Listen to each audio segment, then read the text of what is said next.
my name's Lucy, and I'm one of the team at Outside Lives, a not-for-profit social enterprise with 3 core values: earth care, people care, and future care.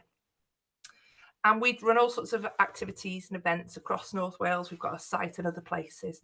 And I'm here tonight to talk about our volunteers and how we're in the position that we are, which is a very, very, on that tree, I picked the person in the middle, standing on a ledge, sort of like that against a tree, because it's so relevant. It's like we've created an infrastructure around volunteering. So that was the ledge. We're halfway, we're really getting to the top, we're doing really well, but you've always got to be careful. Yeah, there's always the point where they've got to be at the forefront of your mind, your volunteers, and making sure that they're good and heard and part of, or just driving what you're doing. We started off, everybody at Outside Life started off as a volunteer, including myself. And to this day, now lots of our volunteers have got paid jobs, and we're bringing on new volunteers all the time. And we're really lucky that we're getting volunteers from all walks of life, all ages, all abilities. We're quite unique in that way, I think, that we're really attracting this sort of really wide demographic of people. And my dogs are coming in just to distract me and looking out the window. But yes, this wide demographic of folks. So it's how did we get there, and how has that happened? And we're always reflecting on this, and the journey of leading volunteers never ends. You're never brilliant. There's always something to learn. There's always something, a spanner thrown in the works that you've got to sort of think and reflect on.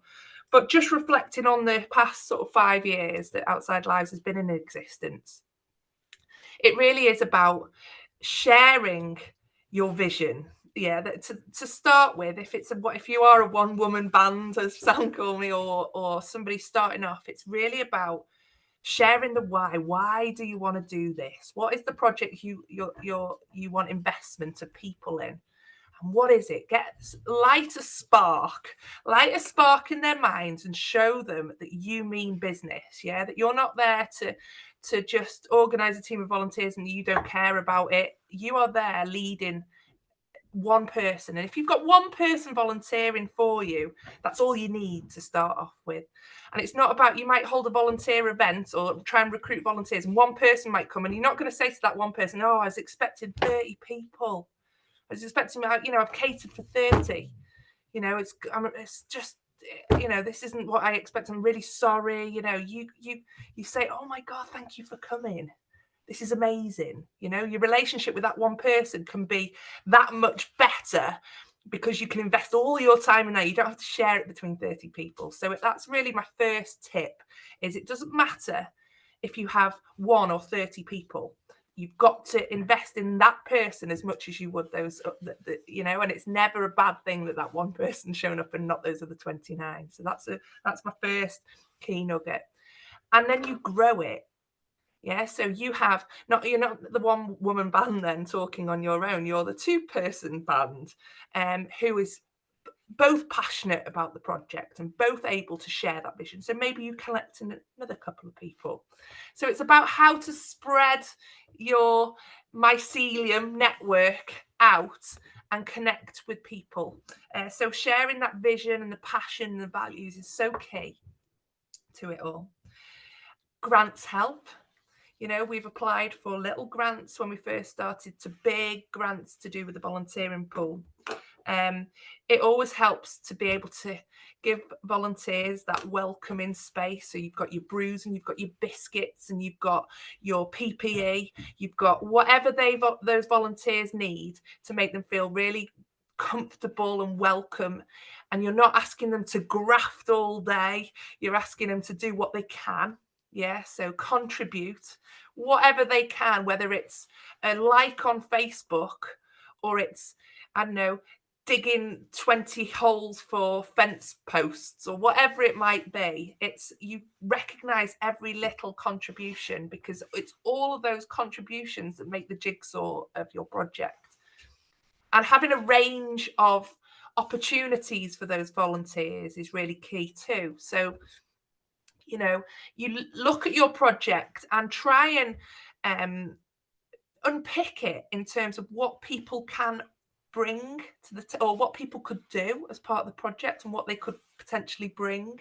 You know, we've got a woodland project going on at the moment, and there's folk from all walks of life that want to be part of this. So we are really trying to be as creative as possible to think about how people can get involved. So it might be that somebody can do the photographs. It might be somebody that can do the chainsawing in the woodland. It might be somebody that could do the tree identification. It might be someone that can write the email to say, come to this meeting. It might be somebody that can share the Facebook post. So really think about your projects from all angles, and think how people could help. But it's really so important to sit down and chat to your volunteers and understand, or not even volunteers, chat to people that come into your rate network, because that's often people don't know they're going to be a volunteer. Yeah, so often you'll meet people that have no idea that they're going to be volunteering, and by the end of the conversation they'll be volunteering, and they might not want to label themselves as volunteer, but they're happy to come along and contribute. Yeah, so be careful when you use the term volunteer, because that in itself is a barrier and can put people off. Yeah, so talk about your project and say, you know, I really use some help. Like this is these, you know, and watch how people think, oh, do you know what? I could possibly help there. You have a conversation with the person and it'll be, okay, so let's understand who you are and what are you interested in? What's your goals and ambitions in terms of your life? Nothing to do with your project. Yeah, so find out about the person, find out why they've come to you in the first place. And then use your project to help them to achieve those goals. So like one guy has said to me, you know, he came along here with a wildlife trust digging holes outside, and he eventually said to me, Sam's heard this a million times and so's Bev, he said to me, when I talked to him, I'm really interested in accountancy and aviation and, you know, IT. So it's like, okay.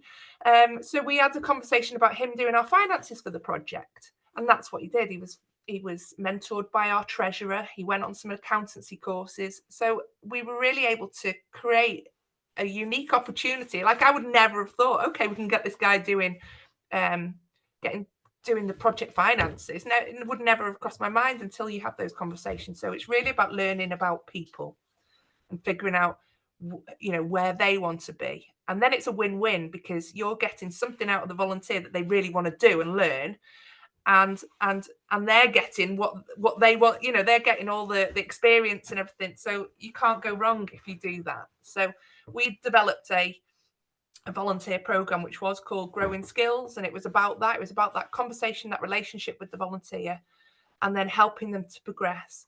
So back to the grants, it's always amazing if you can get funding for training, so that you can invest in people, so that you can, like we've had people come to us, and that, you know, when we've taught them there, they love the forest school, so they want to do the forest school training. We've been able to pay for that. We've been able to pay for chainsaw licenses. We've been able all sorts of different things. It's very unique and bespoke to the person.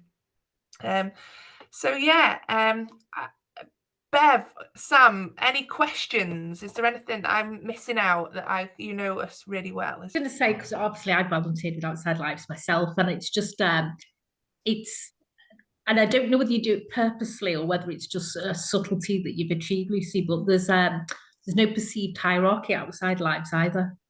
So like a volunteer will naturally just step up into that mentoring role to check in on you, and vice versa. It isn't always about, oh, find Lucy on site to ask or find. And I think that's really refreshing, because sometimes sort of volunteers there's still sometimes a hierarchy within some sort of like constituted groups, and sometimes we let governance and red tape get the better of us, which brings me out in hives because I am a governance nerd, but sometimes it can stifle the freedom that volunteering can give. And I just think Outside Lives have got that really, you know, you tick the boxes you have to from a safety point of view, but equally I there's suppose something it's beautiful there. the thing that you're talking about there is that sense of, I'm not the expert here. There's people that are coming along and they are the experts in whatever they're doing. And it's just amazing to see. So there is like, we take learning from everybody. We're really fortunate that we've got so many people with all this incredible amount of skill sets. And there's people that come that go, I haven't got anything to offer you. I've got nothing, and I think, and it is about really helping them to see their value and their worth.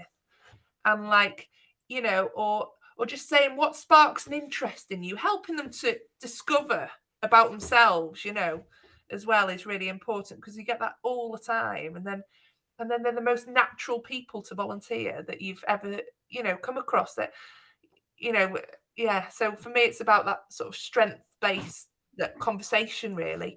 And a lot of the time, people I mean, I come from social services background, right? So I was a social worker, and in social services, you people are often seen as needy, dependent users of services, and these are the people that are this untapped into wealth of skills and opportunities. They're the people that are seen as the problems are the people that are able to recover the community, so it's about changing the glasses. It's about seeing everybody, not the fact that the lady's got dementia. Well, she's there teaching all these kids to knit, and it's not about the fact that the lad's got Down syndrome, because he's taking all the cups of tea to all the ladies that can't move so quickly, I've kind of summed that up into sort of areas really of in terms of top tips that I think takeaways. One was being around really natural. Don't overcomplicate this. It's about natural relationships with people rather than necessarily always needing to have a strategy around volunteers. You might need to have a good idea of where they are and where people might be, but around keeping it really human centered and not overcomplicating it.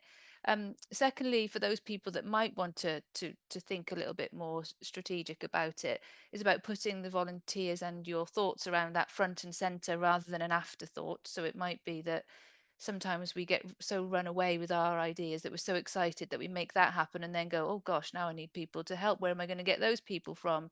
So it might be thinking about that, earlier on, and also front and center in terms of them as a person. Finding out what they're into, because it's most likely that those people are going to stay for the long term if they're doing something that they enjoy. That's just natural humanness, isn't it? And then the third one was around seeing um, the project and its creativity in its widest possible sense, around not necessarily limiting what you need volunteers for, but actually growing your audience based on anything and everything that people can bring, and going from there. um, Lucy, that's been fantastic. Thank you so much.